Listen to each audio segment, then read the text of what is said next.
Hello and welcome to the F1 Esports Series Pro Championship presented by Aramco. You join me live in the Hamilton corner. Nick said it was okay to set some exceedingly fast track times, although he just keeps coming up with the exceeding track limits, so not really sure what's going on there. But if you missed yesterday's action, then you missed an absolute belter. DNF! It is time for a new season for F1 Esports, the Pro Championship, a few moments away. Lucas Blakely takes the lead. What a way to take your first victory in this championship. And we're racing for the second time this season in torrential rain. And they are skating their way into contention.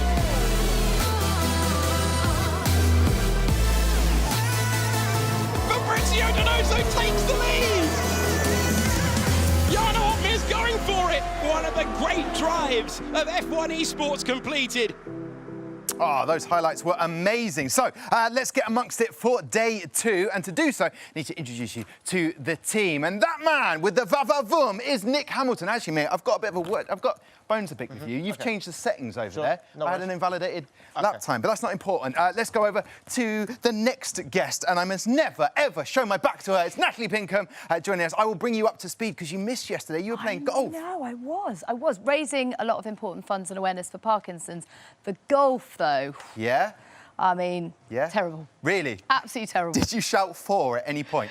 Yes, and I had no idea where the ball was going. Oh, but I'm sure you... It was good fun. An amazing time. But you did miss I missed epic a action. belter. Did you catch up with it? Yes, so 6 different people on the podium. I mean, we'll have a bit of that. In fact, is kind of reflecting the unpredictability that we're seeing in the real world in Formula One, and it's made the 2021 season thrilling. So more of the same, please. Yes, Natalie says more of the same, and hopefully that is on the way. However, Natalie has got the back-in for F1 Esports, so has F1 itself. And the main man himself, Stefano Domenicali, had this to say about the season ahead. One of the reasons why we believe so much in this new adventure is because we feel the need of being connected to the new generation. Then the next forward is to make sure that after the simulation, the gaming, we can really make sure that the passion we translate into the new audience, new attendance to the Formula One, to our motorsport. Looking at the numbers year by year, it has been a huge step, and I'm sure that this will progress in the same kind of ratio. So it's great moment for all of us, and that's why I want to thank everyone that is really in this new world, that is representing Formula One for the future. How cool is Stefano? Got a selfie with him just in this spot. Awesome guy. However, listen, I know some of you are itching to get to the racing. Don't panic. I've got you. Just in that corner of the screen now should be a countdown clock, which will tell you when we are getting to the race tonight. But in the meantime, yesterday we kick-started the F1 2021 Pro Championship season in style. We went to Sakir in Bahrain. All of the drivers on the grid were hoping to make their mark, and this is how it played out. It is time for a new season for F1 Esports, the Pro Championship, a few moments away, and the lights go out. The season is underway. It's Longuet versus Blakely down to turn 1. Who's last of the late breakers? As they make their way in there, it's Lucas Blakely who takes the lead from Nicolas Longuet, who loses a position, having started on pole. Carreton gets himself up to 3rd, and then it's Barry Burrowand in 4th in the Papaya. McLaren weaving in the background. What a brilliant getaway by the Aston Martin. Lucas Blakely, welcome to the show. That is an opportunistic move. Danny Berezne sliding one down the inside, not waiting for any of this DRS nonsense, with a late move at the final corner, up to 5th, 2nd lap of the new campaign. And here comes the move, same tyres up against each other. McLaren versus Mercedes into the braking zone, and that's a tidy move for Danny Moreno. There's a nice move for Moreno. You can see the power of DRS down into turn 1. Lucas Blakely has gone first. He comes to the pits. We go on board with the Scottish driver who gets rid of the Red Bull softs, bolts on the mediums. Longuet responds, so does Carreton. So they've gone 1 lap further. That's going to give them the advantage at the end of the race. For the time being, though, it's going to almost certainly mean that they lose track position over Lucas Blakely, who is coming out of the final corner of this racetrack, turn 15, foot flat to the floor. And who is going to get out in front here? We think it is going to be the Aston Martin. Not much between the Alpine and the Williams driver. And there you go. That's the advantage of getting to the tyres first, just by a couple of car lengths. The track position maintained. DRS for the 2 cars behind. Change of position before. We're going to see a change of position again. Not exactly fighting it down to turn 1. And the train continues to circulate. But even when working together, one mistake, one deep moment could easily have damaged the wing there. Jarno Opmeer. And this should not be too much of a contest. Danny Berezne, you can see on the old medium tyres, very aggressive earlier on, not even bothering to fight that one. Knows that his race is about extending that stint and looking after the rubber, and there's no point in going up against Jarno Opmeer, who is up to 4th. He's right underneath the rear wing and the gearbox, and he's got DRS, and for the very first time he's got a run. Now he's going to attack the Alpine to the inside. Blakely says no way. He's waited for his opportunity to win in the Pro Championship. He's all over the curb going up the hill. This battle continues to turn number 4. The Alpine was momentarily ahead. It's ahead once again, and Nicolas Longuet makes his move and takes the lead from Lucas Blakely. We're heading on to the penultimate lap of the race. Longuet knows it because he's trying to break the momentum. This time he's using DRS. This time he does want to lead. Through goes the Aston Martin, and Lucas Blakely retakes the lead of this one. What can Longuet do as they fight their way to the top of the hill? Oh, Lucas does want it after all. Penultimate lap of the race, and he wants to lead, and he goes defensive again. And finally this race has exploded into life, trying to go all the way around the outside. We've seen this before in Formula 1. He keeps the wheels on the road. He's retaken the lead. Longuet gets it back. What a start to the season we're having. Oh, he's so close round the final corner. He's going to have an amazing run down towards turn 1. He's got enough ERS, just about 20%. He's got the DRS wide open now. 3 cars for victory on the last lap of the opening race. Lucas Blakely with a brilliant run with DRS closing. Lucas Blakely takes the lead. Oh, and there's contact between the first 2. Is it going to be a 3-wide battle as they go up the hill? The Aston Martin's got the lead. Blakely turning miles away from the racing line to try and break the toe. It's super close between. They're making contact again. Will they open the door for Alvaro Carreton, who appears now in 2nd position? Oh, they nearly collide. They're banging wheels on the final lap. Carreton gets himself up to 2nd place, and Longuet has gone from battling for the lead. And Lucas Blakely says, say good night under the lights of Bahrain whilst they battle for P2. He's on his way to his maiden victory in F1 Esports. Lucas Blakely has played things to perfection, and his reward is looking up and seeing the checkered flag first. Lucas Blakely takes the opening win of the year and wins for the first time in F1 Esports. What a phenomenal drive. What a way to take your first victory in this championship.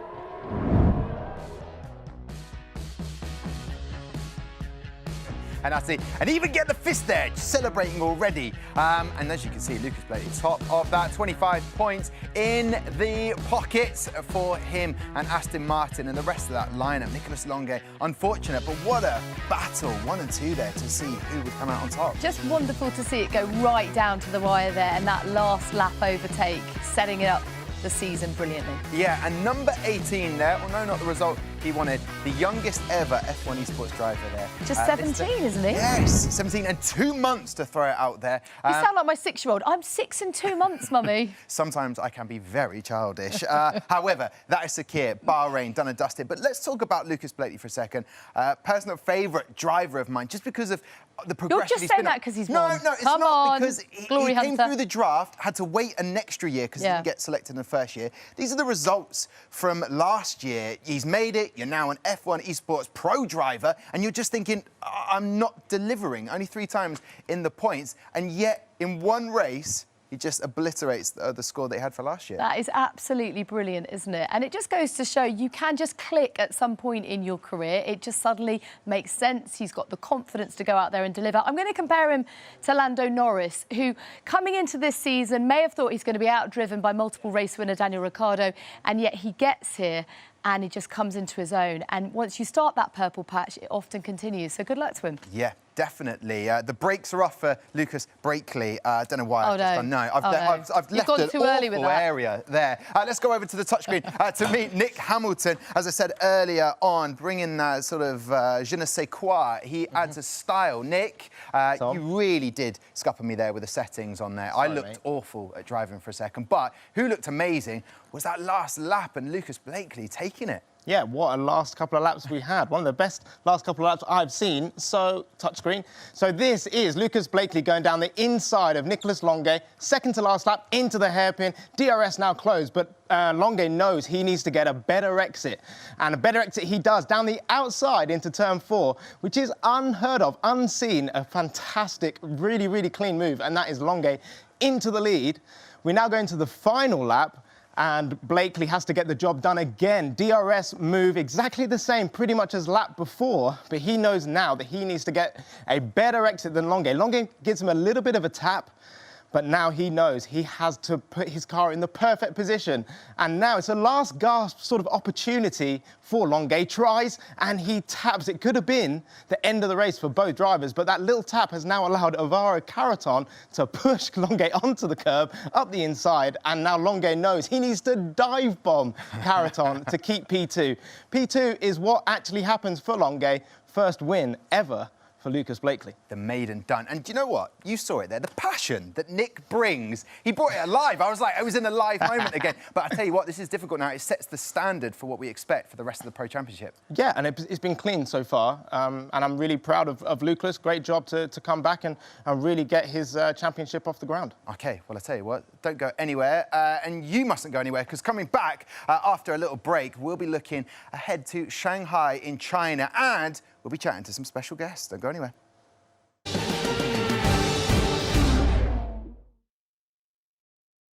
Hey guys, it's Marcel Kiefer from Red Bull Racing Esports, and I'm here with Sebi, and we are challenged to do an F1 Esports quiz.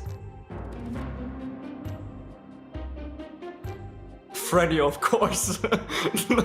Or was it Freddy? No, it was... No. It was Paris.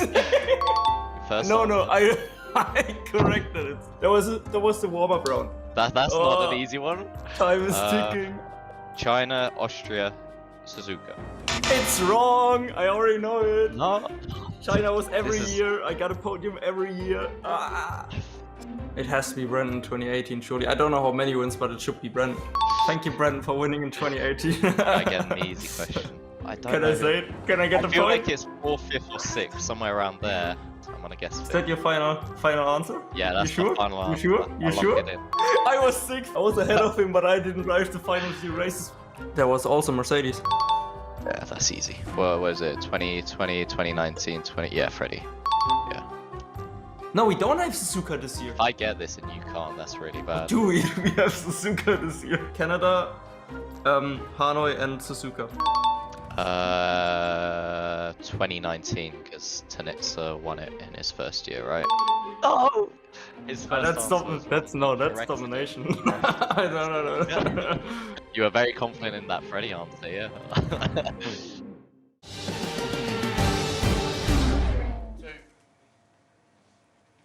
There we go. That is what is up for grabs. Already engraved. Whose names will be going onto them?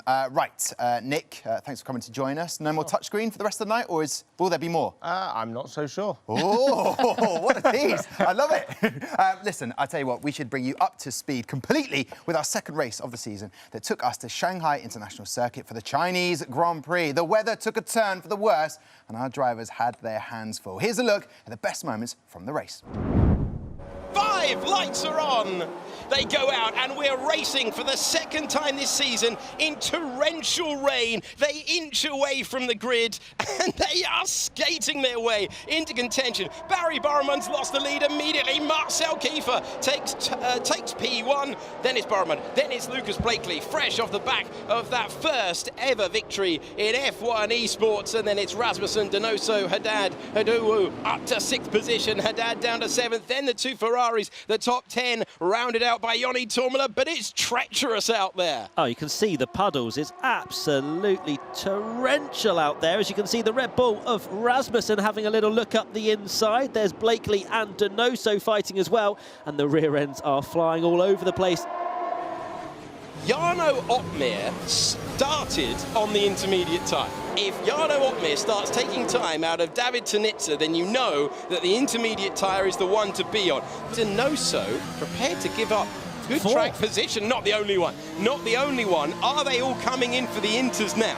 Have the conditions changed? Opmeer, Moreno, Tormela and Longuet, keep your eyes on that gaggle, because if it is time for inters, they have gambled. And that gamble is in play. Plenty now into the pits. Yeah, it's drying up. Oh, Opmeer's 6 seconds clear of Donoso, who was P4 before he pitted. Jarno Opmeer took the pain earlier on, dropped back to 18th position, and now finds himself having kept it pointing in the right direction. Kiefer is coming in, Boromund is coming in, Lucas Blakely as well, and they are pouring in to the pits. So Lucas Blakely, who was running in P3, comes in. This is a fascinating, fascinating second race of the year. Freddie Rasmussen is the new race leader. Someone's in the pits, Donoso comes into the pits. Fabrizio Donoso's gonna gamble. Oh, it's game show time in F1 Esports. Donoso goes first. He's not the only one. Yes, you pit. Yes, pit, yeah, pit, big time, pit. Yes, let's go. Right, is in, careful with the entry. Oh, this is fascinating. DRS enabled as well. It is drying out. That is, they would not do that if it wasn't dry, and now everyone's going to have to respond. Watch the graphic on the left-hand side for Fabrizio Donoso. Did he go early? Was he brave? Was he bold? Or will Otmir, having gambled once, responding, will he keep the lead? This is where we're going to find out. They've all come in. Watch Donoso's name on the left-hand side. It's going to be a few moments. Right, up to 6th, up to 3rd. Where's Donoso? Coming out. There's the race leader. Fabrizio Donoso takes the lead. Unbelievable. Fabrizio Donoso in the Alpine leads the race by only 0.6 of a second from Otmir. This is not over.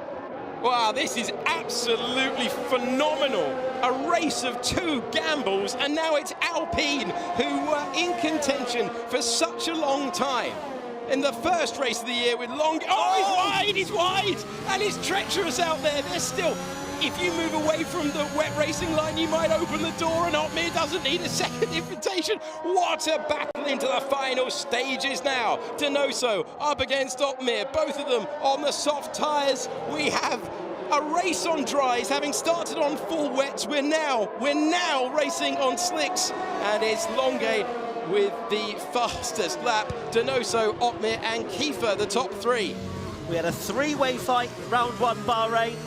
We now have Otmir on the back of Donoso for the race lead from 14th on the grid.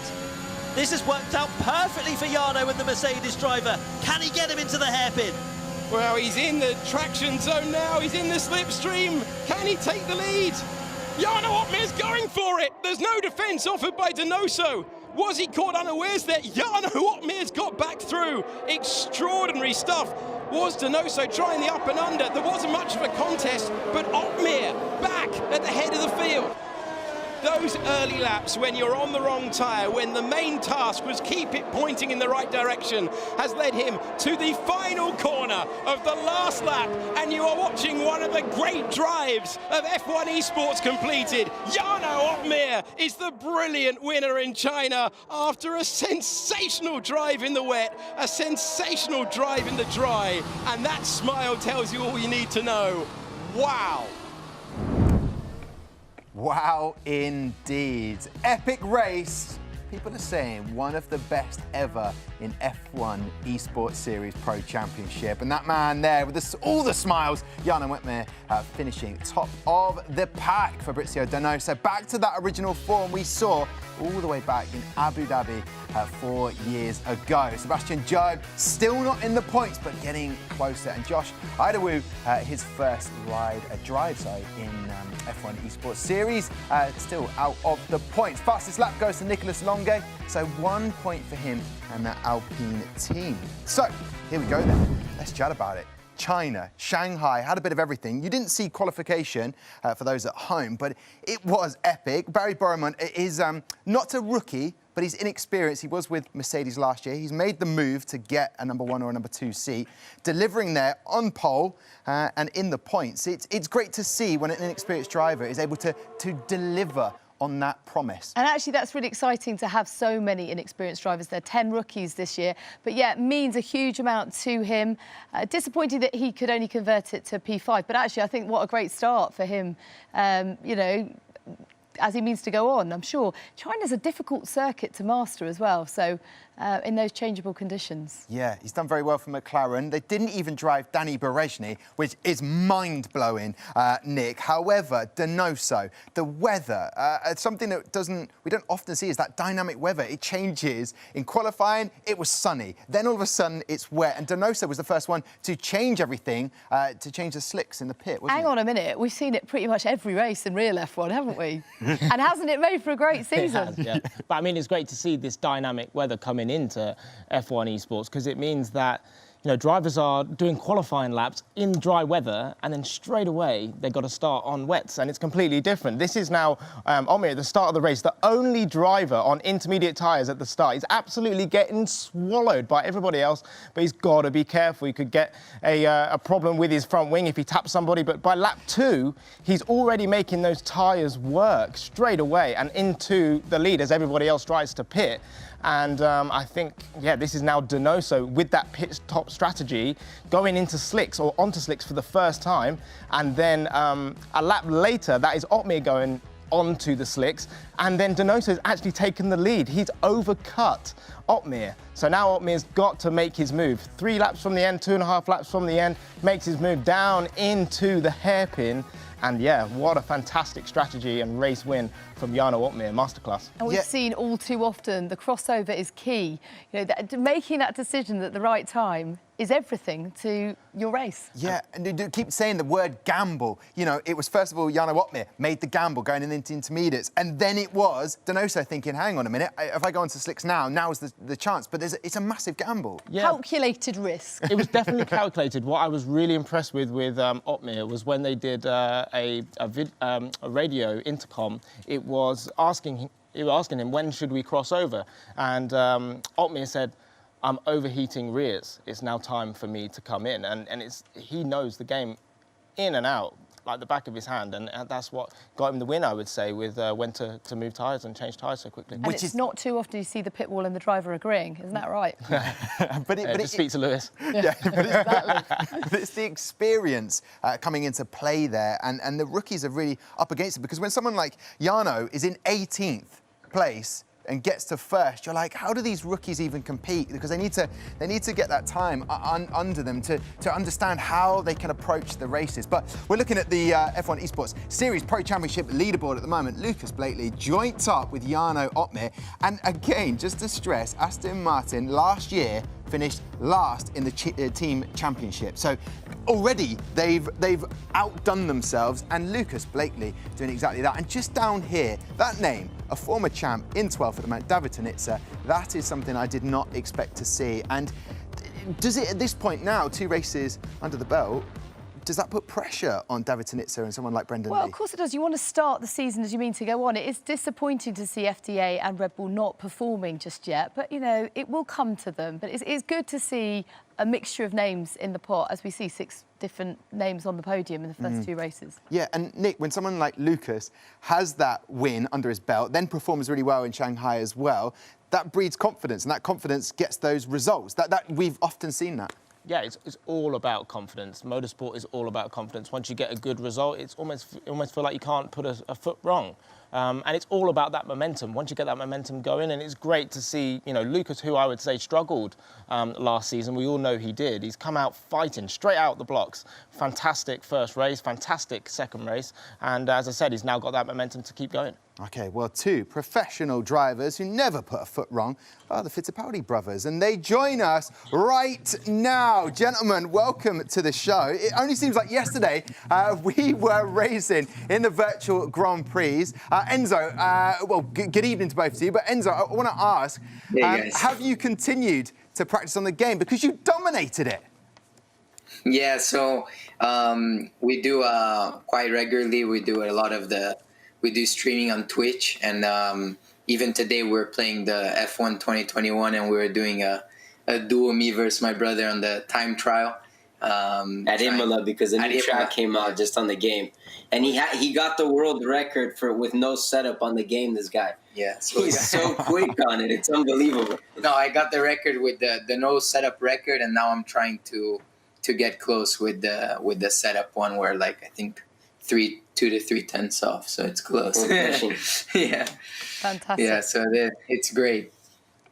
It's great to see siblings support each other so well, and the dog gets involved. Where is the dog? We've missed him. Yeah. The dog's name is Speed. He's downstairs now. My mom just took him out for a walk. But he's always around. He's crazy. He has so much adrenaline. Oh my God, he was so little in this video. Yeah, he's so much bigger now. Yeah, he's so much bigger. Yeah. Oh my God. An appropriate name. He was about 2 months old there. Yeah. Now he's around 8 or 9, I think. Oh, well, look. Very cute. You've got to have a mascot. I mean, David Tonitsa maybe needs to change Tonzilla because needs to get out because they're not getting results. Have you caught up with the action? I mean, what are your predictions for this season? We know how good you are driving on the game, but what about those pro drivers out there?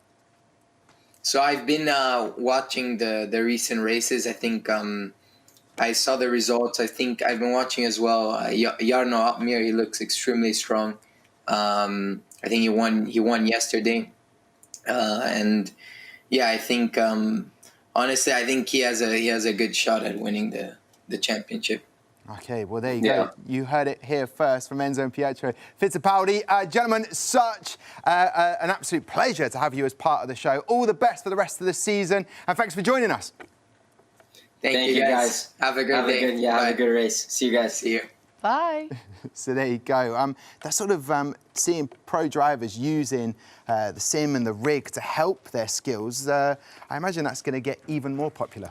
Well, we saw it all through last year, didn't we? You're going to keep in their skill set sharp all the way through lockdown. It kept us all enthralled, but it actually really helped the drivers at the same time, didn't it? I mean, you know, they got really stuck in and it mattered. Yeah, I mean, lockdown was, such a boring time for everybody, and especially for racing drivers when you're not driving. You can get cobwebs pretty much. So, the virtual GP kept everybody moving, kept the brain active, kept all those muscle memories still active as well. It was great to be a part of it for me also, but great to see, the Fittipaldi brothers doing so well. Yeah, and setting a world record, first time on the 2021 game. Unbelievable stuff. Well, listen, that muscle memory is going to have to be on show because after the break, we are heading to Austria.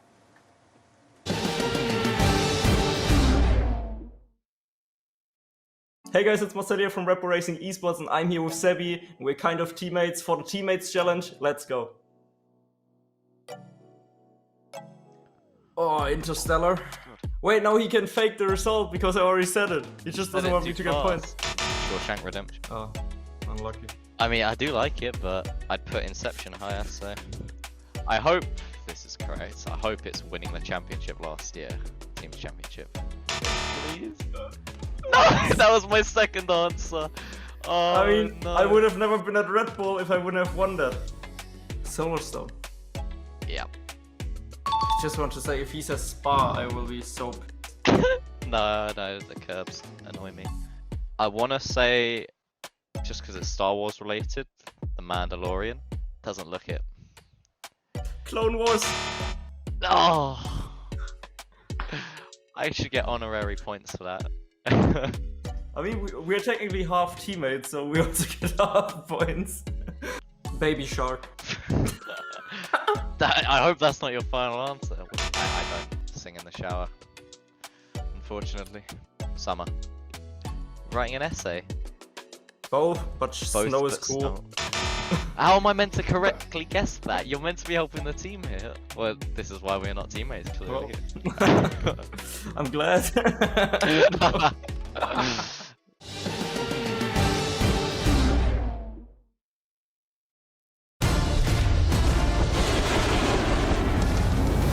The 5 lights are out and we're underway.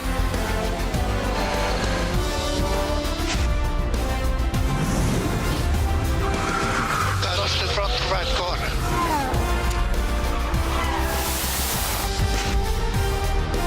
What's he trying to do? Bottas wins.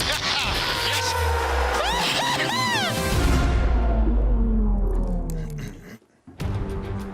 Yes, please, let me have some of this. This is Spielberg, Austria, and it's one of the shortest circuits on the F1 calendar, but it packs plenty of action into its 4.3 kilometres. With 3 DRS zones and just 10 corners, the racing is fast and furious.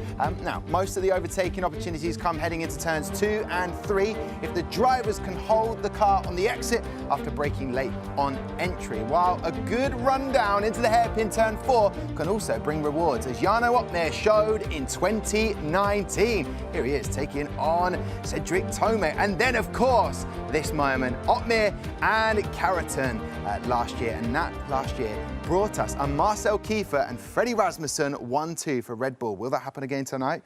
Only time will tell. But in Natalie, the dry, I'm hoping that it might be a bit more changeable. No, I reckon it's going to be more dynamic weather conditions. Yeah, that's what I mean. It'll be great. Yeah, but thrown at us, and the drivers need to be prepared for it. We mentioned about muscle memory and everything that was happening in lockdown. Let's talk about Austria for a second. What do you love about this circuit? Well, it is a tough track. It's a short one. You need to be precise. There's lots of places that you can actually make mistakes. It's all about being as late on the braking as possible in the first part of the track and carrying a good minimum speed from turns 5 to 9. But I love it. I mean, it's delivered a lot of drama over the years. This year's races in the real world were a little bit more predictable. You remember Max Verstappen was so dominant and pulled away with like a 30-point lead in the championship after it.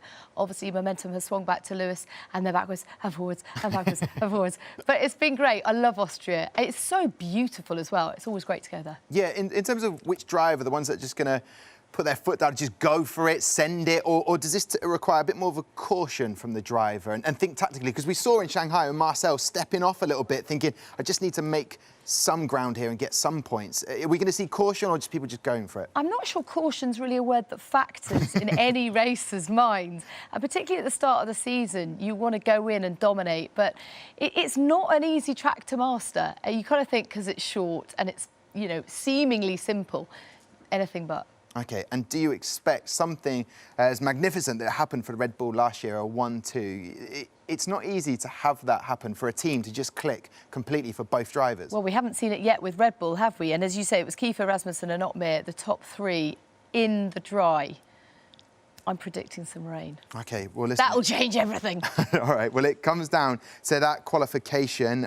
We will give you the classification. And obviously hear from some drivers and messages before they head out there. But it's so nice to have you back in the studio getting ready for the race, because that's what it's all about. We've had this time away. The drivers have learnt these 3 circuits to the perfection, and now when they haven't delivered in the first 2 races, I guess a driver going into this 3rd one will be thinking, can I still do it? I'm having doubts. Well, I hope that self-doubt doesn't creep in, but when you see that the margins, just how tight this field is, you know, you only have to make a small mistake and you tumble down the order. So you're absolutely right. It's about setting your trajectory early and hoping that momentum carries you through the early parts of the season. OK, and we just saw it, obviously, from yesterday. Jarno Opmeer getting his maiden win of 2021. He is the reigning champ, and something of a drive from 18th to 1st place. That must scramble the minds of the other drivers, where they're thinking, hang on a minute, what do I need to do to make sure Jarno's down in 18th, I don't have to worry about him, and then all of a sudden, I do have to worry about him. Well, I mean, he's not going away, is he? No, absolutely not, and it's a statement of intent for the rest of the season. But you think about Max Verstappen in Russia, you know, write them off at your peril, because Max started right from the back with those engine penalties and just carved his way through the field. And you think that, oh, well, it's probably more about the car than anything else. Well, remember where Perez finished up, and indeed Bottas was down in 14th. Obviously, there's a big change in the order towards the latter stages of the race. But Max, it was a masterclass. He treated us as a win, because he came from the back of the field. And, you know, it's great for us, as the viewers, as the fans, to see it. I mean, hugely entertaining. OK, will Lucas Blakely keep that form running through? Let's have a look at the grid, where the drivers will line up in tonight's race. Here we go. Well, unbelievable. You have the 1-2 of Mercedes. Hey, Red Bull, what did you do last year? We can do the same as well, but this is just a qualification. So we've got Freddie Rasmussen in 3rd. Then down here, Alvaro Carreton, a driver didn't perform in Shanghai, lost his way a little bit, but giving a bit of consistency. Lucas Blakely in 6th, Simon Weigang hopefully trying to get some points on the board for Alfa Romeo. David Nitzer down in 9th, Daniele Haddad proving Aston Martin are a completely different side and team for this season. Brendan Lee down in 13th, Danny Berezny comes back into the lineup for McLaren Shadow. And there are your two rookies, Patrick Sipos in 15th, Matthias van Erven of Haas in 16th. Cedric Tomei bringing up the rear for the team there. Cedric in 17th, and then Sebastian Job 18th. And Alessio Di Capua makes his debut as well in 19th. And Philipp Presneider has it all to do in 20th spot there. But as we've seen from Jarno, any advice to give to Philipp Presneider is, look, you're 20th right now, but you know where the points are. Go and try and get some. Go and hunt for them. I'm interested in this all Mercedes front row lockout. They're the most experienced of any of the driver lineups with 67 starts. Alfa Romeo with the least. Yeah. So it's quite interesting to see youth versus experience, what will come out on top. Yeah, and in terms of the dynamic for Jarno Opmeer and Danny Moreno, they're going to have to work as a team. That requires some real strong leadership back home in the camp when they're saying, hey, it's your time to pit, you've got to stay out. They need to be working as a team, and the synergy has to be there, which we definitely saw last year with Marcel and Freddie. We did. We saw it. It was almost balletic, wasn't it, with Red Bull, and they played it to perfection. I'm sure that in the real world, they'd like to see a bit more of that. It's quite hard to play the team game, isn't it? But if they can do that well tonight, then, you know, maybe they'll secure a 1-2 on the checkered flag falls. OK, listen, we've wanged on long enough, myself and Natalie. Now, some famous faces from F1 have sent the drivers their best wishes ahead of our race in Austria. Let's take a look. Hello guys, it's Fernando here. The whole team, Esteban, myself, we are wishing good luck to you today, and I hope Alpine F1 Esports wins the race. Hey guys, me, Yuki and the rest of the team are cheering for you tonight. We hope to see you on top of the podium. Good luck to McLaren Shadow. From myself, Lando, the rest of the team. We'll be rooting for you tonight. Hey guys, me, Nicholas and the rest of the team will be cheering for you tonight. Good luck to Jarno, Danny and Bono in tonight's race. There you go. How cool is that to see all of the drivers giving their best wishes to the driver? Anyone stand up for you there? Well, I love the fact that they've got one eye on this. You know, they all enjoy it, and it's quite nice to see that link between the virtual and the real world. Yeah, well, hopefully that gives them the boost that our drivers need tonight. I tell you what, they're up in the commentary booth right now. The best double acts, better than Ant and Deg, is Alex Jakes and Matt Gallagher. Thank you so much, Tom. One of the great throws, I have to say. Matt, we are excited for this one. 3rd race of the season, and Austria, short track, fine margins, exactly what we want. Absolutely, and qualifying was brilliant earlier today. We had some wet weather in Q3 as well, and it produced some interesting results, especially in Q2 as well, because there were 6 minutes where the drivers couldn't set a lap time. So we saw a few big scalps like Longue, we had Brendan Lee out, we had Danny Berezny as well, giving his opportunity back in that McLaren Shadow car.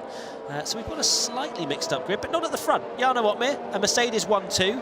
Will we see the same masterclass we saw with Red Bull last year, but with the Mercedes this year, where they managed to work together, saved their energy, their ERS in the right moments, used the slipstream DRS?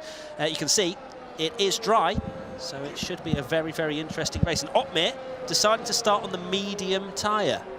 Very, very interesting to see which way they go. So Jarno Opmeer up against his teammate, Danny Moreno. They haven't been teammates for very long. They were in close proximity for each other in the first race of the year, not so in the second, and now they will be hoping that they can duel it out for victory. Freddie Rasmussen looking to add another victory in F1 Esports to his total, and the ever-reliable, no matter the conditions we've seen so far this year, Barry Burman feeling very, very comfortable at McLaren. Yeah, he's been brilliant. He didn't show the best of pace in China and seemed to be under pressure for a lot of it, but he's scoring points every single race, and that's exactly what that McLaren Shadow team need. As we see them all lining up, you can see a lot of medium tyres. So both the Mercedes have gone with the same strategy. They think the medium to the soft is the best way to go.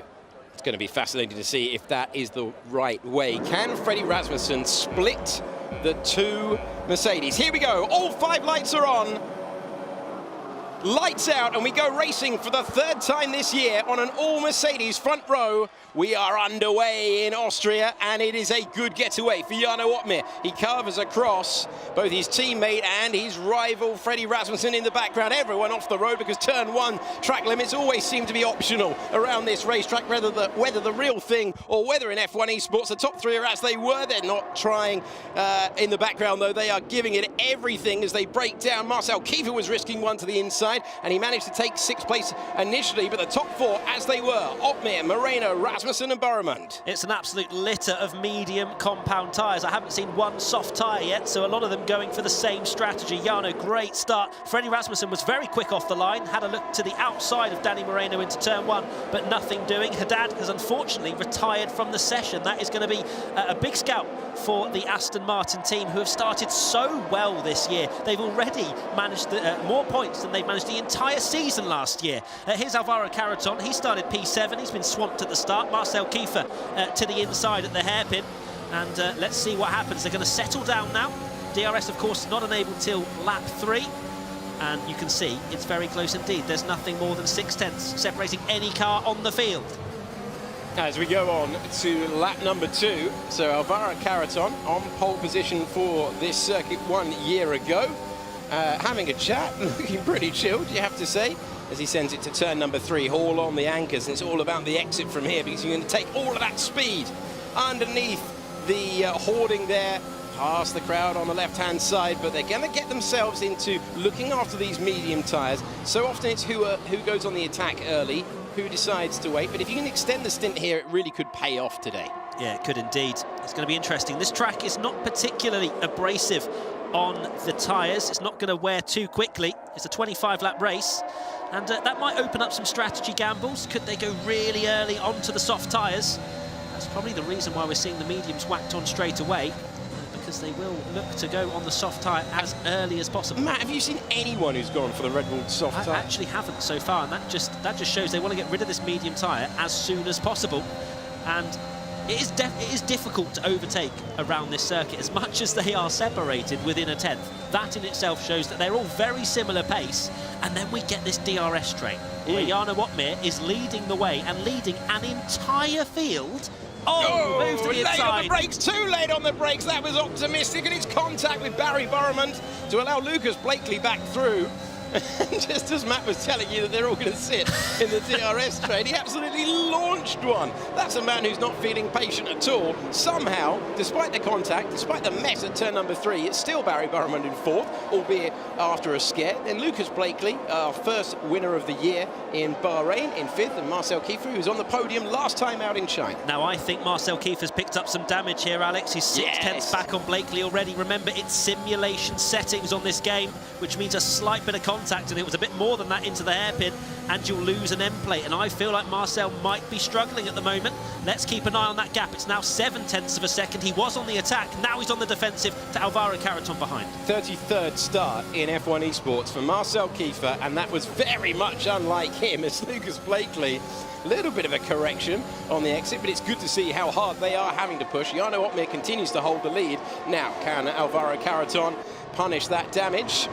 At the front, he's down the inside, he's getting to the apex first, and he's taking the Max Verstappen approach of saying to Marcel Kiefer, go and inspect the exit curve there because I'm up to 6th place. I'm looking at his front wing and I'm not seeing any visible end plate damage, but it might be that just because of that contact, his tyre temperatures have gone through the roof with the sliding.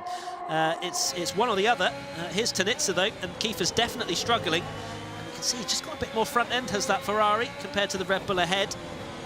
Just washing out slightly. Maybe there's a bit of damage, maybe it's just tyre temperatures going through, but either way, Marcel on the back foot.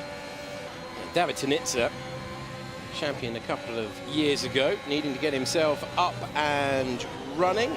He's seemingly much, much happier. Need a strong front end around here. Alvaro Carreton with the fastest lap of the race as they take the widest possible entry, and you can see Kiefer just struggling every single time on turn in. There must be some damage, even if it's minor, you know, with the driver. Moreno's so skillful. Oh, Danny Moreno, unseen by us as we watch the battle further back. And once again, Tanitsa forcing Kiefer wide. Danny Moreno getting past his teammate, and it's still Mercedes 1-2, but it's Danny Moreno in the lead of the race.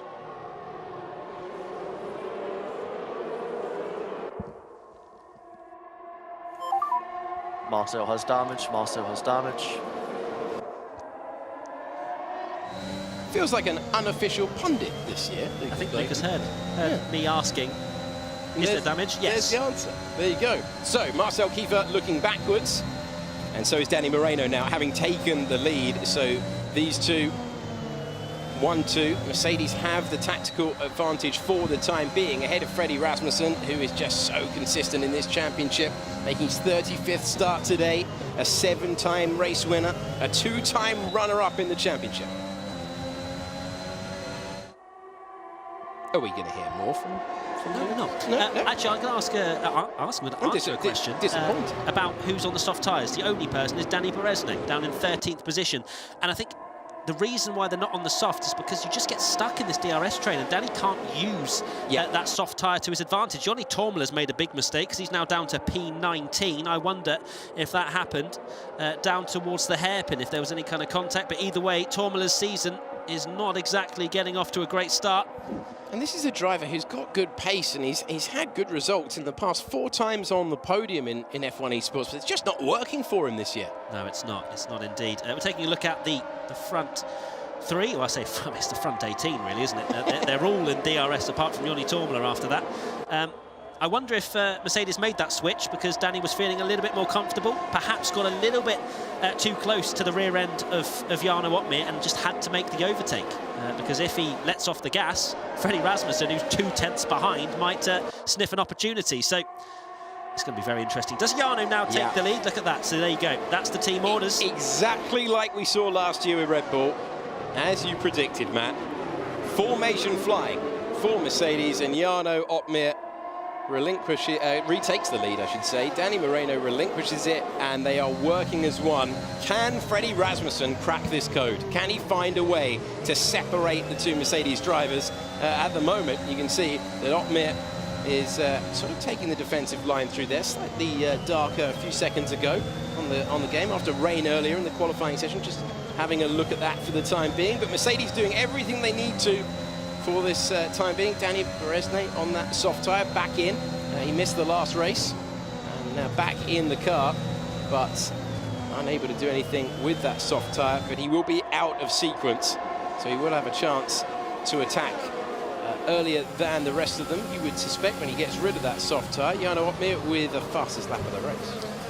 I know it's only round 3 of 12, but that is a quarter of the way through the season. And top mass, man. That's why we pay you the big bucks. You're welcome. But the main thing here is that this is a crucial result for Freddie Rasmussen and Red Bull. With Mercedes already having more than double what Red Bull have. I think it's 25 that Red Bull have in terms of points, and 51 for Mercedes. As it gets very close indeed down to there, but still nothing doing. If we get a 1-2 for Mercedes, they are running clear of this Constructors' Teams Championship. So Freddie Rasmussen really has to get in the mix of this. Ideally, he wins the race, and then it's damage limitation. With Marcel Kiefer now down to 9th, Simon Weigang has made a move on him in the Alfa Romeo. So Freddie is going to have to go something different on the strategy. He can't just follow them into the pits, that's for sure. The undercut seems to be the only way he's going to get track position. And all he has to make up is 0.6 of a second. It's not a lot. This is going to be so tense when we eventually get to the round of pit stops, because it is going to be every single meter that you can take into the pit lane, your in-lap, your out-lap, how you basically perform under pressure is going to define who's at the front here. And of course, all places on the podium when the margins are so fine are up for grabs. Danny Moreno thinking about it. Jarno Opmeer holding the lead for the time being. You can see it's right there. You can just see the top 2 battling. The volume that we would be at if this was a real race. The entire field separated by nothing, but they're used to the fine margins around this racetrack. Jarno Opmeer usually has a different line. Oh, it's all kicking off in the background there. Nicolas Longuet diving to the inside. The only driver at a disadvantage at this moment in time is Marcel Kiefer. Tried an ambitious lunge, and it cost him. Yeah, it was darker earlier. I thought it was a little bit darker earlier. And this formation, this glued train together, who responds to the rain. Is it heavy? Who goes early? It defined yesterday. It could well define today. It's coming what down. a season we're having. And Marcel Kiefer has gone for it early. What tyre is he going to put on? After getting that damage earlier on, he has decided to pit. He has to pit, so... And this is how he got the damage. Yeah, so he dives up the inside of one, then tries to get past the McLaren as well, and obviously on the right-hand side you can see he's changing his front wing as well, so that's the reason for the risk, as Freddie Rasmussen's all over the Mercedes. Right, the grip is running out here, so the formation flying, look at them all separated by hardly anything. Suddenly, this well-behaved race is about to go out of the window. This is so hard for Jarno Opmeer. First car on the scene, assessing where the grip is. And you can see rain there on the lens of the camera, because right now Opmeer's having to look ahead, trying to assess where to brake all the time with his teammate and multiple race winner behind. This is difficult territory for the reigning champion. And also, because it's raining, it looks as though it's, you know, potentially the crossover point. Opmeer and Moreno are on the same team. They can't pit at the same time. So one of these drivers is going to have to go an extra lap when these conditions get a little bit too bad for the dry tyres. Look at that, Lucas, Alvaro, Brendan, all into the pits. Well, here we go then. Lucas Blakely, Alvaro Caraton also coming in as well, Brendan Lee. They have gone early and gambles to find who won yesterday. Intermediate tyres. Well, they're in fashion at the moment, aren't they, in Formula One? We saw it in Turkey back on Sunday, and now we're seeing it in F1 Esports once again. Was that the right call? Can you survive another lap, or was it going early the right shout? Okay, they can't get in each other's way here. They will surely have to respond, because right now, putting the pressure on seriously, Lucas Blakely, do you stay out there? Do you cover off the stop? Oh, it's so difficult. As soon as DRS is disabled, that's a very good indicator that it is far too wet for the dry tyres. But as I just saw then, the rear wings were still deployed, and it seems as though they have relative grip at the moment compared to, let's have a look, Lucas Blakely at the moment, 12.9 behind Tomei, who's on the dry tyres, and it seems like the dries somehow are still a tiny bit faster. Will they come in this time? Because the wet weather is kicking off, and they're all into the pits. No, of course, Moreno isn't, so Moreno could lose out massively here. So that was so important for Jarno Opmeer, who lost the lead at one point, had to regain it, and crucially, Moreno has to take that tiptoe round. It's a short circuit, but it's going to feel enormous to him, as Sipos and Tomei have decided to stay there. It's a 3-second time penalty for Sipos at the moment, where he tried to take the gamble and hope they could live with it on the wrong tyre. And out of the pits comes Jarno Opmeer. Where is Lucas Blakely? So that early gamble, Lucas Blakely's in the background there, so the net race lead still belongs to Jarno Opmeer, and it might not be the worst case scenario for Danny Moreno at the moment. Trying to go the long way round and try and go around the outside is Lucas Blakely, who can't get through. He's got David Tanitza for company. So Lucas Blakely was the lead driver who went first, and it hasn't had the dramatic effect that we've seen in other races. He is behind Barry Borman. Net race lead still belongs to Jarno Opmeer. So this changes the team championship complexion quite a bit, because I'm taking a look at what the gap is between Opmeer and Tomei, and it is going down by 2/10 every single mini sector. Moreno is going to be out of the points at this rate if he doesn't get into the pits soon. He's in the pits now. He could be around Caraton Weigang. Well, what a disappointing way. Nothing he could do. They didn't feel that they could double stack, and so Danny Moreno comes into the pits now. Sipos comes into the pits as well. Cedric Tomei takes the lead. He's just going to roll the dice and hope it dries out. And given what we've seen this year in F1 Esports, rule nothing out. And on lap 13 of 25, the conditions have changed. And look at where Danny Moreno is coming out. He's filtering out in 10th position. Make that 11th. Nicolas Longuet is going to out-drag him. And second place in the dry turns into 11th place in the wet. That's absolutely gutting for Moreno. He's going to have one lap fresher intermediates, but that's going to be no sort of comfort for him. Meanwhile, out front, Jarno Opmeer is retaking the lead. Cedric Tomei's gamble to stay out there on dries has not worked out. And Freddie Rasmussen up to P2 as well. So Tomei's gamble hasn't worked. He didn't make the stop. And you can see the Haas being passed in the background. Do you feel like the real-life F1 2021 season has decided, you know what, we're going to put it in esports as well? Like, what is these? We don't usually see, changeable conditions like this, but in this new game by Codemasters, we're seeing all kinds of changeable conditions, and it's throwing the races wide open. What it is also doing, Jarno and Freddie are over a second clear of Barry Burman, so it's very much a two-horse race at the moment. Lap 14 and 25, and we are ticking off the laps here. So Jarno Opmeer no longer with his teammate following in his wheel tracks. Freddie Rasmussen has that Mercedes to aim at. Barry Burman looking at a trip to the podium. If he can stay there for the time being. Lucas Blakely with more points for the championship. David Tanitsa in 5th. Alvaro Carreton in 6th. And Weigang, Lee, Longuet and Moreno, who it would have felt such a long time to go around the 2.6 miles of Austria knowing that that's the wrong strategic shout. And the gamble taken by Blakely not quite enough to vault him to the very head of the field. And you have to say kudos once again to Jarno Opmeer and Freddie Rasmussen surviving out there on the wrong tyre on a wet racetrack.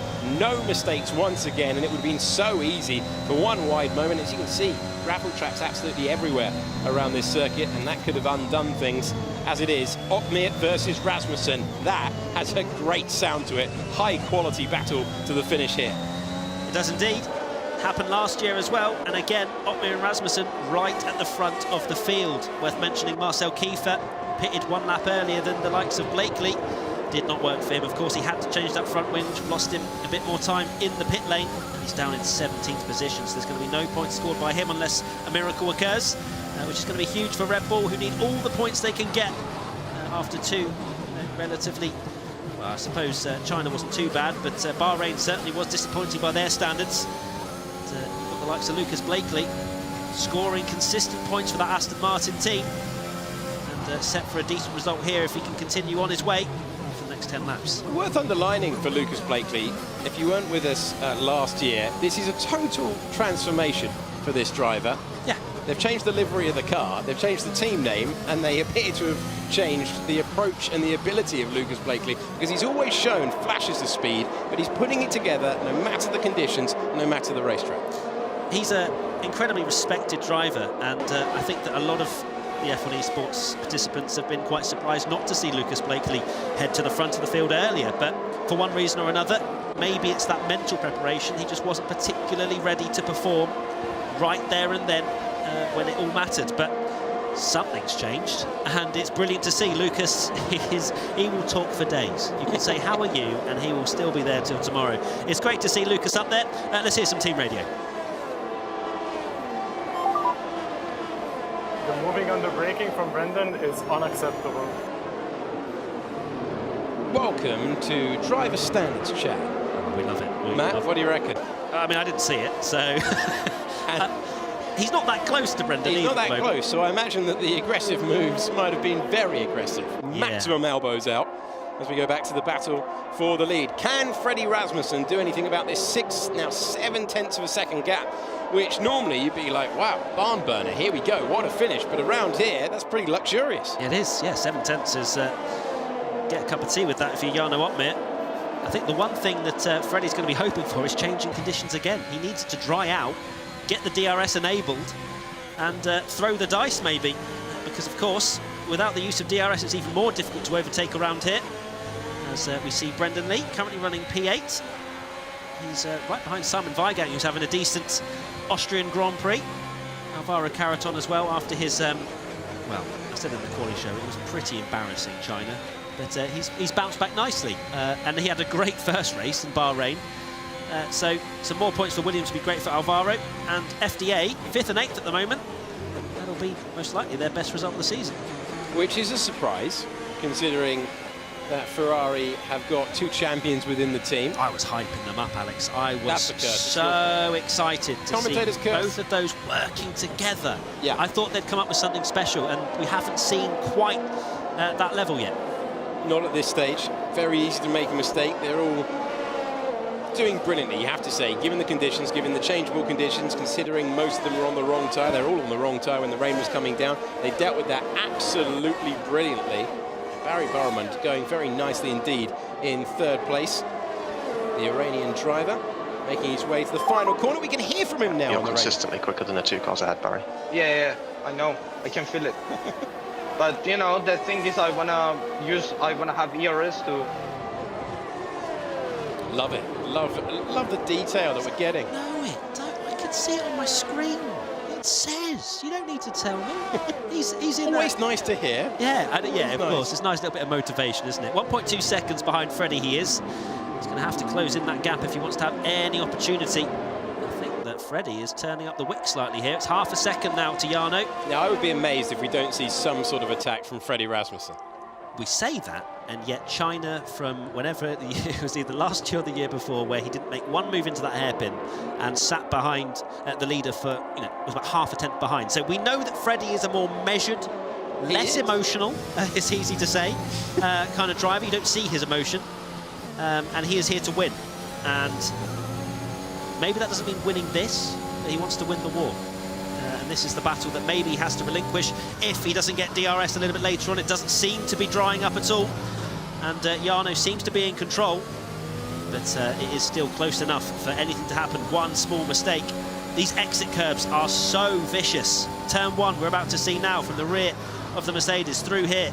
You run just half a metre wide onto that yellow sausage curb and you are all out of shape, and Freddie Rasmussen is right behind you.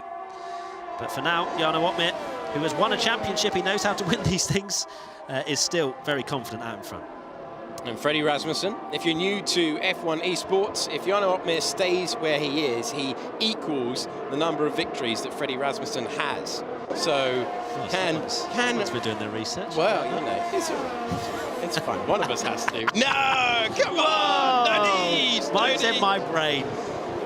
Jarno Opmeer right now looking for win number 7. Freddie Rasmussen looking to get back on the top step. We've had 2 different winners this year. Opmeer, a lot of people's championship favourite at the start of this one. A few people looking around. Would Ferrari be resurgent? Would we see a step up from Nicolas Longuet? Would we see maybe fast drivers of old like Freddie Rasmussen finally take that top step on the podium? Okay, yeah, he says it's all about the team championship, but surely, do you really, really want to let all these years go by where you're consistently at the front and you're never the champion? Driver of his ability deserves a title. Will he launch an attack, or will he just go, you know what, this approach, I'm not changing it. Going to tick off the podiums, going to tick off the points, going to keep on taking Red Bull right up there, and maybe considering with Marcel out of the points, that might be his approach. But we go on board with a driver who's not taking that approach. Brendan Lee's already been accused of some robust tactics, shall we say, and hauling on the anchors as he gets close to Simon Weigang, who's moved from the Haas team to Alfa Romeo. Alfa Romeo, who took Jarno Opmeer to the title, and Alvaro Carreton looking in his mirrors rather than trying to close down on David Tanitza. So it's a Carreton train at the moment with Weigang and Lee and Longuet and Moreno, poor old Danny Moreno, looking to get that podium and then having to do that extra lap on the slick tyres. Real disappointment for him. You have to wonder, was it the right decision to do that? Or would you have been better to double stack? It would have been a delay as well as the sort of 2.5 second pit stop that Jarno has. Yeah. So I think it would have been close as to which strategy was best. They were pretty much ruined either way, to be honest. Yeah. And it's a shame, because if it hadn't have rained, they would have looked very, very good for a 1-2. But I think Red Bull, Aston Martin, they'll all be breathing a sigh of relief that Mercedes aren't going to be bringing home a 1-2 in the championship. And maybe the neutral spectators as well, because we don't want anybody to run away with the championship. We need a finale. Now, the driver in 7th place, Simon Weigang, saying this season is nuts. You can't predict anything. And Jarno Opmeer having a good old giggle at that at the moment. You can predict that he is somewhere at the front. He's looking to take another win in a race where intermediates have been required. Doesn't look like we're going to get a late change in conditions at this stage, but it can happen quite quickly. 35% races compared to the normal race distance. I want to talk about, sorry, Alex, I want to talk about a little storyline. Of course, we haven't got much overtaking going on at the moment, but Van Erven is 1 position away from scoring points with a Haas, and they have 0. That's true. Can we get? Can't argue that. Haas a point. Can we do anything, I don't Alex? think we can. I mean, we can hype it. He's right there. He's right behind Danny Moreno. No, 7 tenths at the moment. Danny Moreno, if anything, looks likely to make the move on Longue. They're all part of that train being held up in the nicest possible sense by Alvaro Carreton. 3-second time penalty for David Tanitsa is going to make things rather interesting for his race. You can see he's not exactly got a huge margin. He's going to have to push now. It's 2.5 seconds to him in the next car. And the nature of this circuit, that is so easy to pick up multiple warnings and a 3-second time penalty. It really is. So not only will he lose a position to Alvaro, but potentially Simon. And if he's a little bit slow over these next few laps, Brendan Lee too. So David Tanitsa, that's a bit of a lapse of concentration from David, because he had a very, very simple P5 there. And he could be looking at losing a handful of points for the FDA team. So he's going to have to get on with it. 2.4 seconds to Alvaro Carreton. Brendan Lee's looking very racy. He's all over the back of Simon, doing a few dummies here and there, but these drivers are experienced enough not to defend fresh air. And here is someone that doesn't have to defend anything at the moment, Jarno Opmeer. Well, Jarno Opmeer, it's difficult to know whether they were working together earlier on. It certainly looked that way, didn't it, for Mercedes? But crucially, he held the lead at the right time. It's going to define who wins this race at the moment. As Freddie Rasmussen can do anything about that. 0.6 of a second, it's one lock-up, it's one slightly wide turn-in, and look how much they like to dance on the curbs there. Get that slightly too wide and you're in a world of trouble. Slightly missed the apex there, but takes the speed. Does that bring in Rasmussen for an opportunity? It does. It's down to half second now. It was just over 0.6, so that was a small mistake that you noticed there, Alex. And that's it. That's the difference between Rasmussen suddenly deciding that, OK, he is vulnerable there, but they've got to take that wide turn in on the curbs, otherwise you're losing lap time. So they're still having to push to the end. Once again, all over. And Barry Burman was confident about catching these two. It's not manifested itself, and very nearly ticking down into the final stages. Interesting to see, as I like to do with these POV angles. Freddie Rasmussen doesn't have that much battery left. He's mounted his attack pretty much already. He's got, what did I say, 20% ERS left, so not a huge amount. I'd love to see an onboard to see how much Jarno has, but Freddie does not have much left in the tank in order to try and win this race.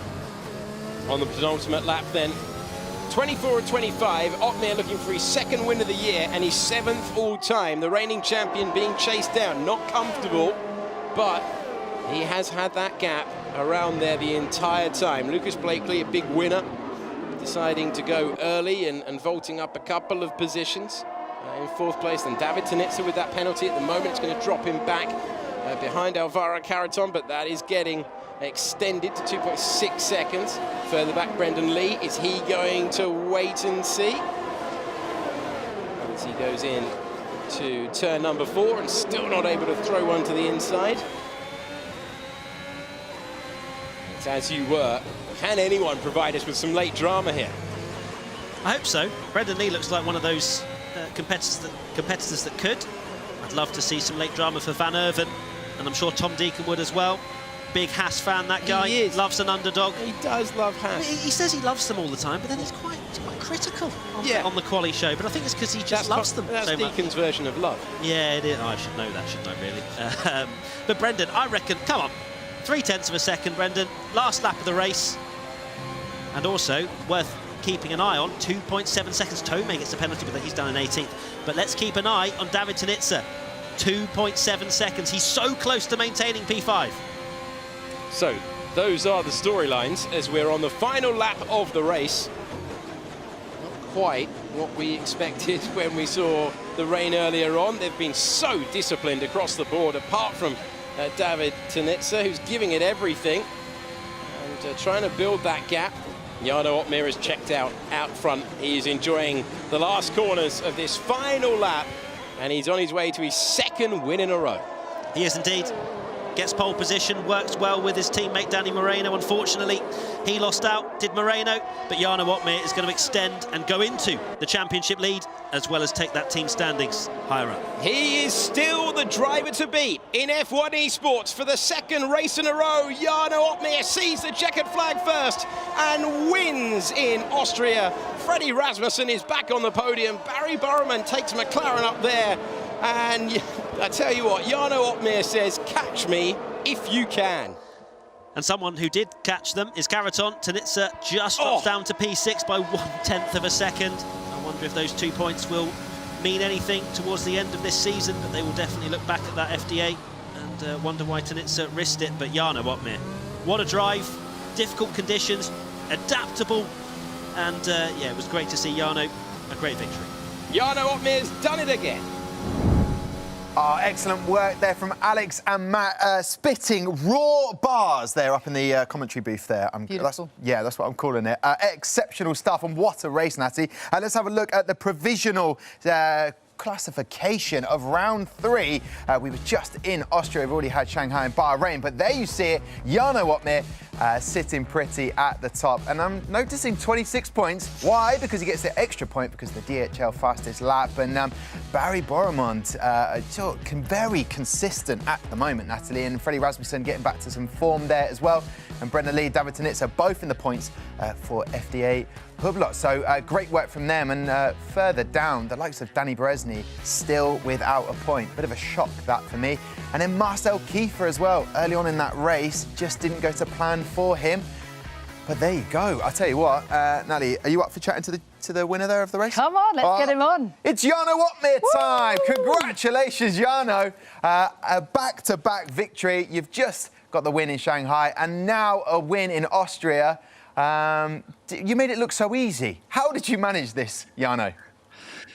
Well, it was definitely not easy. Me and my teammate Danny were switching places to try and maximize ERS usage, and it was working all pretty well.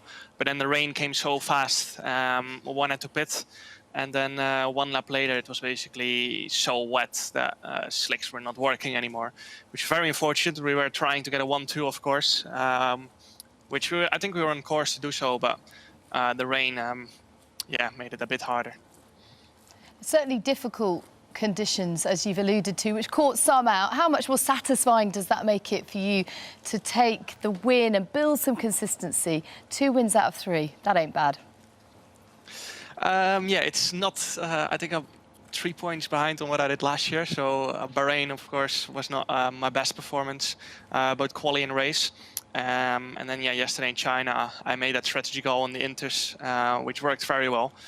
But yeah, those conditions are very, very tough. It's very easy to get wrong. Even if you think you don't take a risk, it might end up very bad for you. So, yeah. Yeah, extra points for you as well. I already alluded to it, but I don't know if you know yet, but you have the DHL fastest lap as well, Jarno. Congratulations. Why not? Is there an extra point up for grabs? Yes, please, I'll have it. What does that mean to you, Jarno? Just more points on the board? Yeah, I think with like 5 minutes until the rain, me and Danny switched again, and I had DRS on the second straight. And I was like, if I want to get fastest lap, I need to do it now.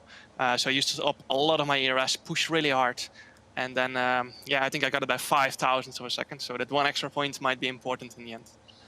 Well, every point counts. Exactly. I mean, this is a tight field. You wait till the end of the season, you'll be very grateful for that extra point. Definitely. We know how good the competition is for every driver out there, Jarno. Maybe you've got a weakness. They still need to find it. But, Jarno, congratulations on another win. Enjoy your evening off now. Thank you, Tom. So there you have it. Jarno Opmeer, your winner for Austria there, Natalie. I tell you what, there's so much to dive into and talk about. I need a break, though. Is that all right? When we come back, we'll have all of the analysis from that race.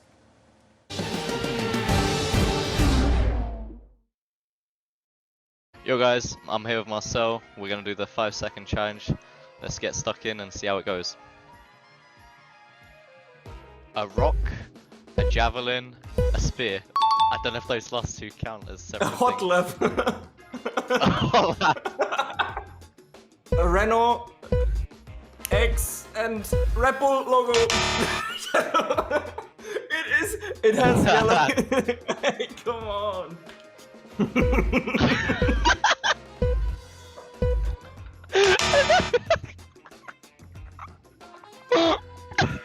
Marcel started laughing. What? Wait. How can I name them? Or should I just do them? Too late. 5 seconds. Man. plane, train, walk. Engine, steering wheel, tires. That's not a brand. That's it. I don't know. They're all Aston German Martin, nowadays. Bentley, popcorn. Not popcorn. Balloon. Balloon. And dude, I'm so bad at this. I don't know. Whatever. I lost. Got a Okay. stinker there. I would be embarrassed if I wouldn't know English car brands as a British guy. No, I don't care. I got the dub.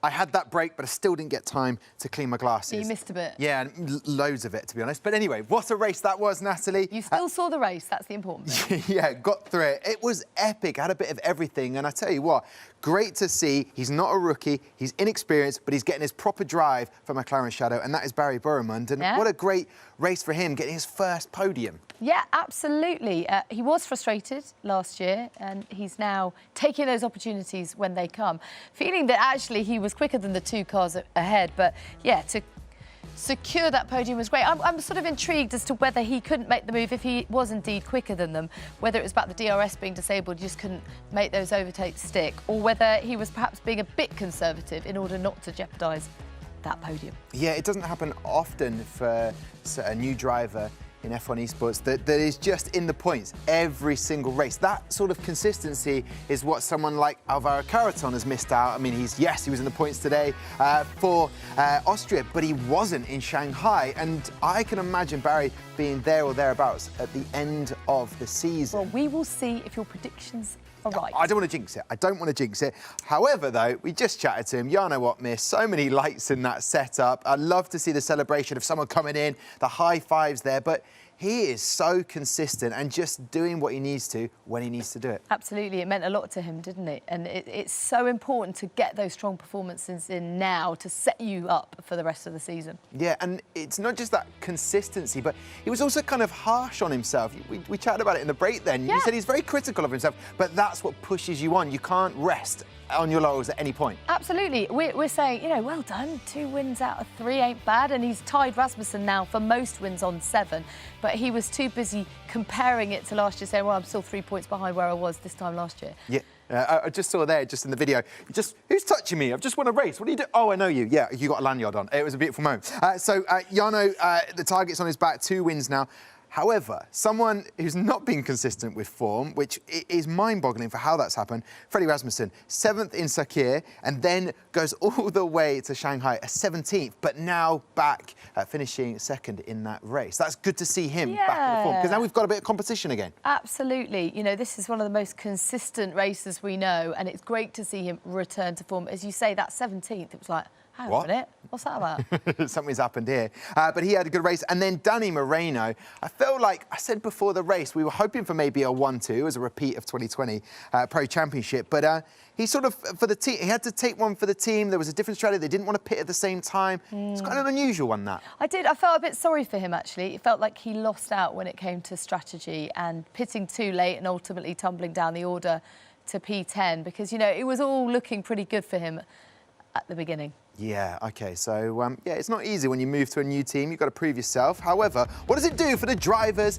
Championship? Well, as you can see, he's got a smile on his face for a very good reason, because he's on 63 points. That's Jarno Opmeer. Lucas Blakely, 49 points. That is incredibly good for him, and he's still in the mix. And Barry Boremund, well done to him in 3rd place. Down there, we see the drivers without a point, and I'm not going to... I feel like I'm picking on him in some way, but Danny Berezny, we expect so much from him. He's only raced twice, but no points for Danny Berezny. That's again, I feel like this is year 5 of the Pro Championship. It's mind-boggling. I'm expecting the experienced driver to have the points, and some aren't. That means it's going to be an epic season. It will come, and I think the minute the first points come, and then it'll be like the floodgates open, it's just about getting on the board, isn't it? Yeah. Aston Martin finished bottom of the team standings. Where are they at the moment? Wow, how about that? Epic stuff. 2 teams do not have a point yet. Alfa Romeo with 7 points right at the bottom there, but Red Bull in 3rd place. They've won it 2 seasons back to back.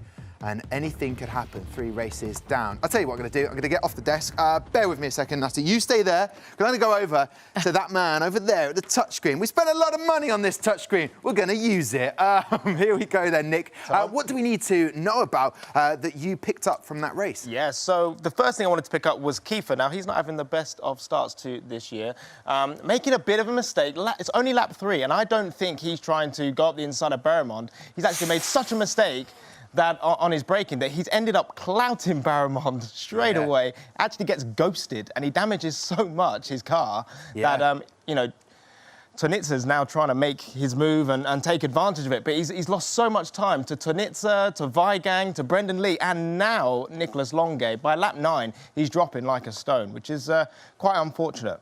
But then talk about unfortunate. Yeah. We've got Danny Moreno and the McLaren boys. Now, they're 1-2. But unfortunately, they can't double stack. So that means that Otmir gets the first choice. He goes in first.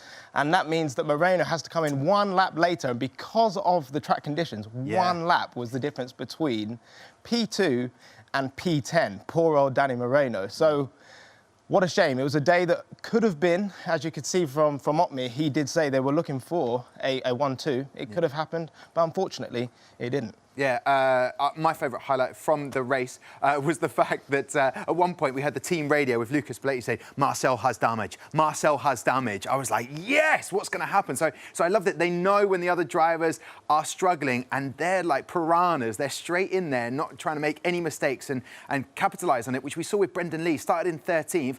And he was in the points. I didn't expect that, but that's kind of a return to form for Brendan Lee and David Tonitza. Yeah, well, firstly, when you go racing, it's like going to war. You know, they're not your friends when they're out on track. You've got to try and get as much overtaking done as possible, but it's so hard, isn't it? It's so close. So, yeah, it's definitely great to see Brendan Lee getting some return to form. David Tonitza as well up there for FDA, Hubler. So, yeah, let's see if they can continue it. OK, all right. They say that about presenters as well. What's that? It's like going to war? Well, it's just... You know. I mean, we were never friends, were we, Tom? OK, let's find out. Matt Gallagher, I believe, is with the Aramco driver of the day. I can't believe you said that. Thank you so much, Tom and Nick. Joining me now, it is my great pleasure to show you the Aramco driver of the day, Barry Burraman. Barry, how are you feeling, my friend? Your first podium in F1 Esports. Is it good feelings? Yes, first of all, hi to you, hi to everyone who is watching.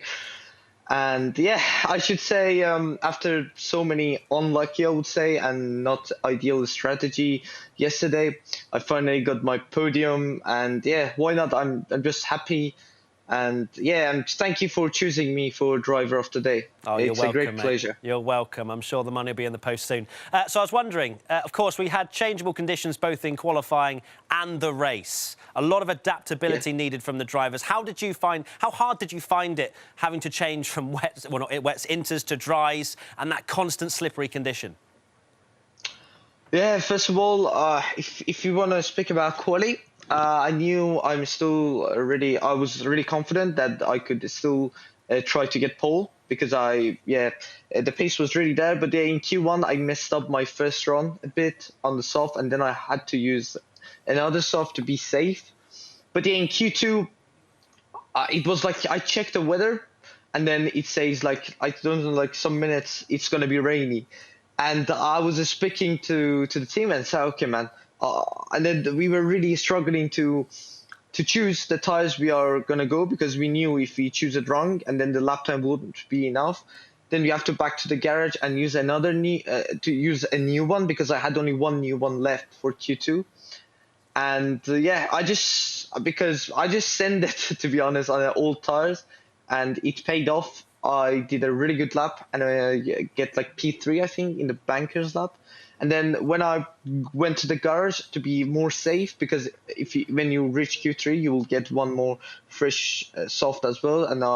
And yeah, to be more safe, I went again out on a new fresh. And then when I went out, the rain started and in the middle of the lap. It sounds like you've got a lot of troubles with these conditions, right, Barry? It was one way, you got your head around it, though, and you won driver of the day, presented by Aramco. So well done, Barry. We have to leave you there, but congratulations on your first podium, and we'll see you in a couple of weeks' time on track. Yeah, thank you so much, and yeah, thank you for having me there. Perfect. There's Barry Burramund. Let me throw you back now to Tom to wrap up the show. Don't go back to me now, Matt. I'm still... Anyway, still not gone. What is wrong with those glasses? I know, I haven't got the spray. You know, you got the magic spray and, yeah, anyway. I think it's your eyes, actually, that you need to clean. They are sweaty eyes. They're steaming up these glasses. Listen, Natty, we heard from Barry Burramund. Would he be your driver of the day coming into this? Yeah, why not? OK. Bit of a surprise there, you know, and he's gone for it. And that's what they need to do, particularly at this stage of the season. Yeah, take your opportunities when they come along. And someone like Simon Weigang, who's moved to Alfa Romeo, getting some points on the board, which will give him that confidence going into our next event. But that's what he needs to do, because a lot's resting on his shoulders. Some of the drivers, and especially with Cedric Tomei as well for Haas. He is their lead driver with experience, and he has also been a winner in one of these Grand Prix. I've just mentioned it there. Looking ahead to the next event, we have got 3 more circuits to head to, and here it is, October 27th to the 28th. I've got some also details for you. Matt Gallagher, who's now walking away, I can see him in the distance, he is going to be taking over the hot seat from me on that 28th, so I cannot wait for that. Silverstone will be heading to, then Monza, then Spa. Out of those tracks, I mean, they are some juicy tracks to go to. I mean, iconic, aren't they? You look at Silverstone, the home and heart of racing. The combination of corners there, fast-flowing, furious. I mean, I get goosebumps just thinking about Silverstone. I grew up 10 miles away and went there, you know, pretty much every year growing up. Brilliant. Monza, Temple of Speed. What scenes we saw there this year with McLaren, their 1-2, and Daniel Ricciardo taking that massive haul of points against all the odds all season. Things can happen at these places. And then, of course, Spa. How can we forget Spa? The rain. I'm interested to know if it will indeed pour quite as much in the virtual world as it did in the real last time out. Now, we've got those tracks. They're coming up. That's happening at the end of the month. In terms of the drivers that haven't performed, I mean, maybe I should have asked Nick this question, but he's long gone now. He's still at the touchscreen. But Natalie, what do these drivers need to do in terms of coming back, resetting, and coming back and delivering on what they know they can achieve? Well, I think the key here is the fact that we've got 3 races in 2 days, and it's not long to wait. So it's great. I think whenever anyone has a bad race, they just want to go racing again and put right that wrong. And they've got 3 tracks they can really prove themselves. There's massive overtaking opportunities, and they'll just be chomping at the bit to get racing again. Yeah, OK. Well, it is going to be incredible stuff. And obviously, if you've been sort of watching thinking, hey, do you know what? I want to have a go at this. Well, you can get involved in-game. You have the 2022 online qualifying, and just to let you know, event closes 23:59. Imagine if you set the time at 23:58, you'll be celebrating on Sunday, 31st of October. To be involved, first you need to get a copy of the F1 2021 game by Codemasters. Head to the F1 Esports tab to accept the challenge. Basically, it's a 2021 remake of Austria, where Sainz was gaining towards the end of the Austrian GP. Can you finish P5, or can you change history and go better? So there's a scenario that is set for the drivers, and even if you don't want to end up competing at this professional level, it'd just be fun to do anyway. Wouldn't it just? I mean, that is thrilling. And as we've seen in Austria, you've got to get your elbows out and make a difference. You absolutely can. Yeah.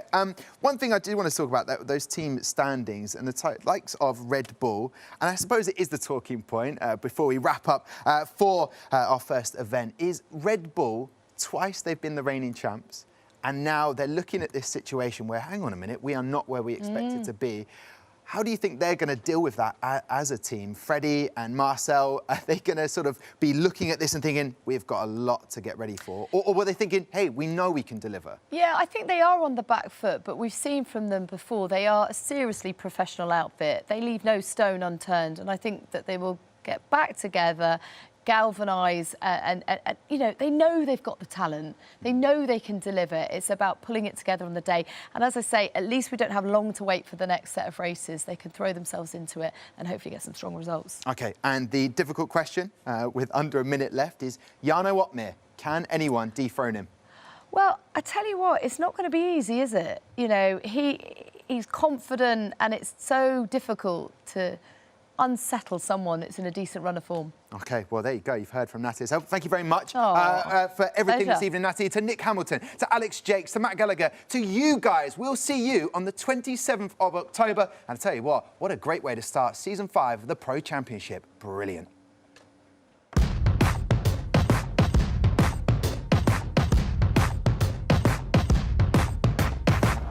Lights out, and we go racing for the third time this year. Oh, in its contact with Barry Borman, the entire field separated by nothing. Suddenly, this well-behaved race is about to go out of the window. He is still the driver to beat. Who responds to the rain? It defined yesterday, it could well define today. Jarno Opmeer sees the checkered flag first. What a season we're having.